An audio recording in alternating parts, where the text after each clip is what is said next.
Hi, and welcome back, my dears. Today we're going to be reading The Juniper Tree by the Grimm brothers. The Juniper Tree. A long while ago, perhaps as much as 2,000 years, there was a rich man who had a wife of whom he was very fond, but they had no children. Now, in the garden before the house where they lived, there stood a juniper tree, and one winter's day, as the lady was standing under the juniper tree, paring an apple, she cut her finger, and the drops of blood trickled down upon the snow. "Ah!" she said, sighing deeply and looking down upon the blood. "How happy I should be if I had a little child, as white as snow and as red as blood." And as she was saying this, she grew quite cheerful, and was sure her wish would soon be fulfilled. And after a little time, the snow went away, and soon afterwards the fields began to look green. Next, the spring came, and the meadows were dressed with flowers, the trees put forth their green leaves, the young branches shed their blossoms upon the ground, and the little birds sang through the groves. And then came summer, and the sweet-smelling flowers of the juniper tree began to unfold, and the lady's heart leaped within her, and she fell on her knees for joy. But when autumn drew near, the fruit was thick upon the trees. Then the lady plucked the red berries from the juniper tree, and looked sad and sorrowful. And she called her husband to her and said, "If I die, bury me under the juniper tree." Not long after this, a pretty little child was born.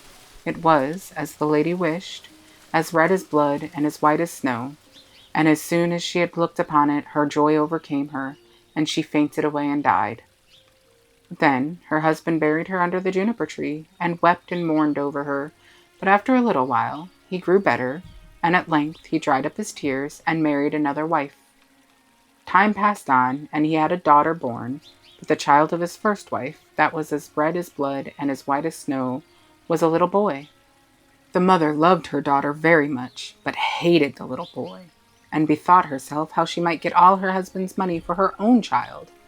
So she used the poor fellow very harshly, and was always pushing him about from one corner of the house to another, and thumping him one way and pinching him another, so that he was forever in fear of her, and when he came home from school and could never find a place in the house to play in. Now, it happened that once, when the mother was going into her storeroom, the little girl came up to her and said, "Mother, may I have an apple?" "Yes, my dear," she said, and gave her a nice rosy apple out of the chest. Now, you must know that this chest had a very thick, heavy lid, with a great sharp iron lock upon it. "Mother," said the little girl, "pray give me one for my little brother, too." Her mother did not much like this. However, she said, "Yes, my child.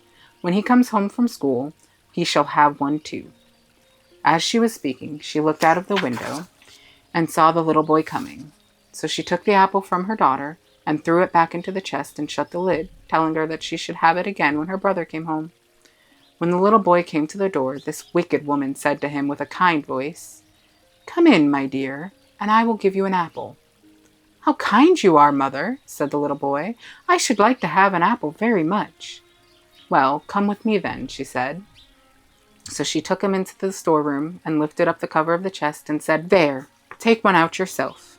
And then, as the little boy stooped down to reach one of the apples out of the chest, bang! She let the lid fall so hard that his head fell off amongst the apples. When she had found out what she had done, she was very much frightened, and did not know how she would get the blame off her shoulders. However, she went into her bedroom and took a white handkerchief out of a drawer, and then fitted the little boy's head upon his neck and tied the handkerchief round it, so that no one could see what had happened, and seated him on a stool before the door with the apple in his hand.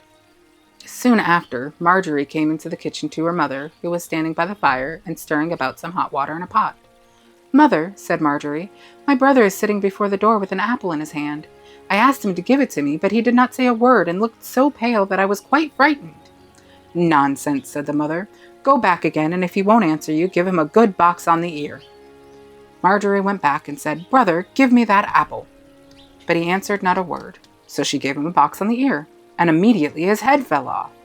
At this, you may be sure that she was sadly frightened, and ran screaming out to her mother that she had knocked off her brother's head, and cried as if her heart would break. "Oh, Marjorie," said her mother, "what have you been doing? However, what is done cannot be undone. So we had better put him out of the way, and say nothing to anyone about it." When the father came home to dinner, he said, "Where is my little boy?" And his wife said nothing, but put a large dish of black soup upon the table. And Marjorie wept bitterly all the time and could not hold her head up. And the father asked after his little boy again. "Oh," said the mother, "I should think he is gone to his uncle's." "What business could he have had to go away without bidding me good-bye?" said his father. "I know he wished very much to go," said the woman, "and begged me to let him stay there some time. He will be well taken care of there." "Ah," said the father, "I don't like that. He ought not to have gone away without wishing me good-bye." And with that he began to eat, but he still seemed very sorrowful about his son, and said, "Marjorie, what do you cry so for? Your brother will come back again, I hope." But Marjorie by and by slipped out of the room and went to her drawers, and took her best silk handkerchief out of them, and tying it round her little brother's bones, carried them out of the house, weeping bitterly all the while, and laid them under the juniper tree. And as soon as she had done this, her heart felt lighter, and she left off crying. Then the juniper tree began to move itself backwards and forwards, and to stretch its branches out, one from another, and then bring them together again, just like a person clapping hands for joy. And after this, a kind of cloud came up from the tree, and in the middle of the cloud was a burning fire. And out of the fire came a pretty bird, that flew away into the air, singing merrily. And as soon as the bird was gone, the handkerchief and the little boy were gone too, and the tree looked just as it had done before. But Marjorie felt quite happy and joyful within herself, just as if she had known that her brother had been alive again, and went into the house and ate her dinner.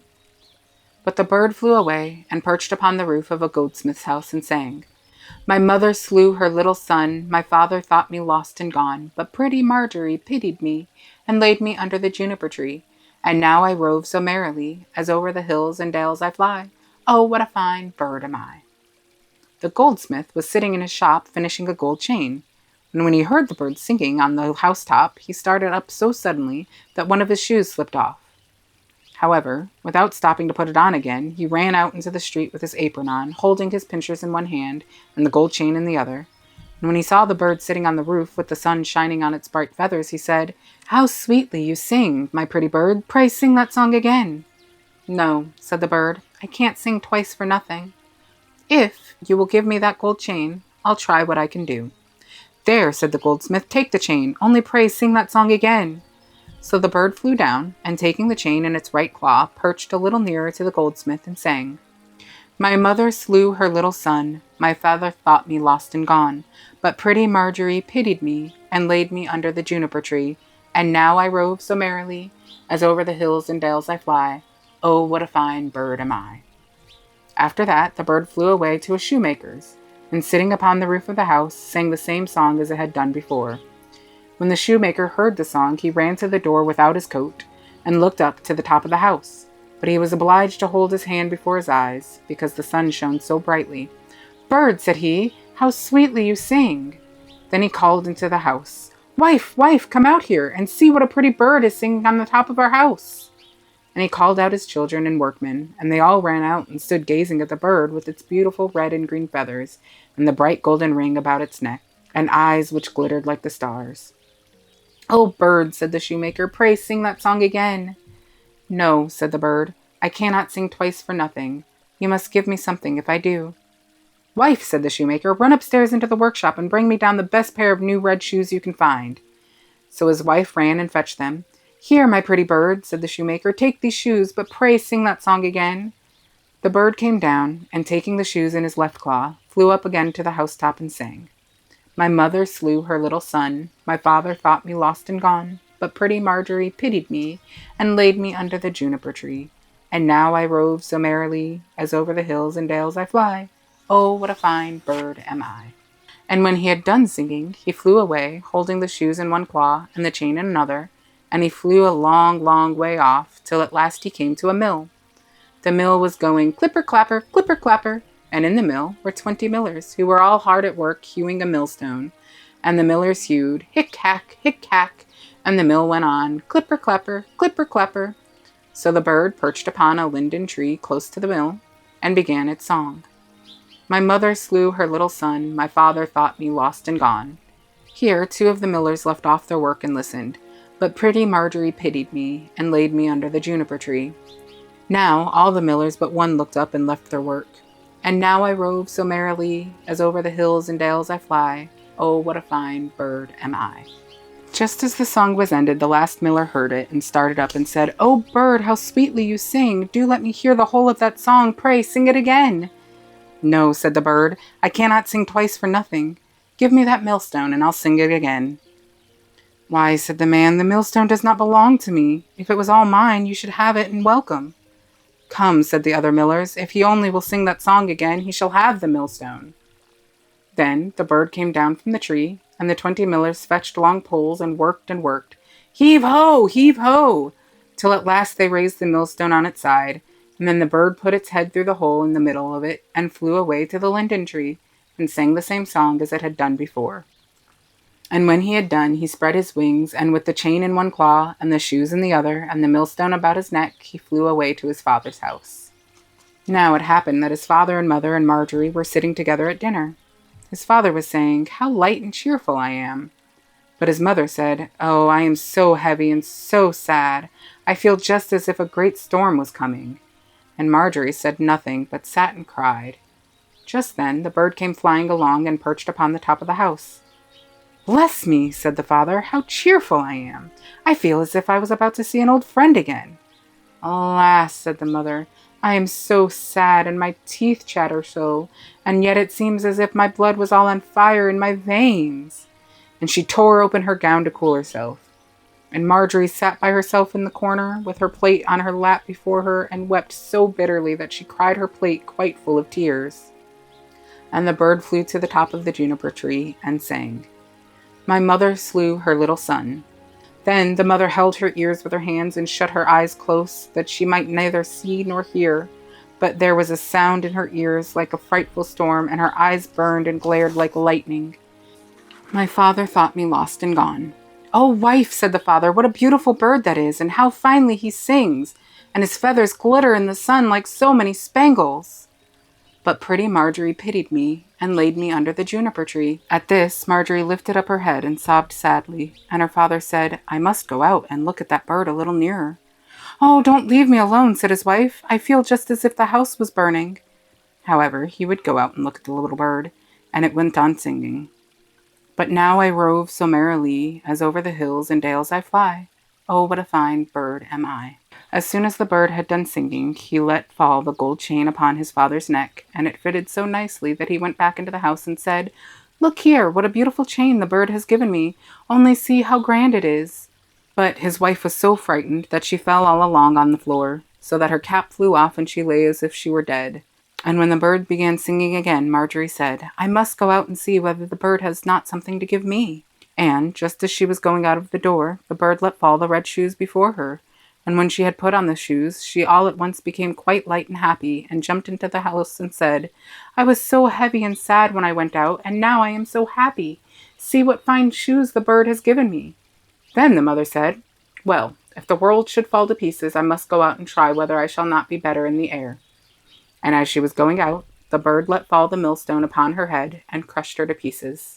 The father and Marjorie, hearing the noise, ran out and saw nothing but smoke and fire and flame rising up from the place. And when this was past and gone, there stood the little boy beside them, and he took his father and Marjorie by the hand, and they went into the house and ate their dinner together very happily. The end. Thank you for joining me, and remember, be curiouser.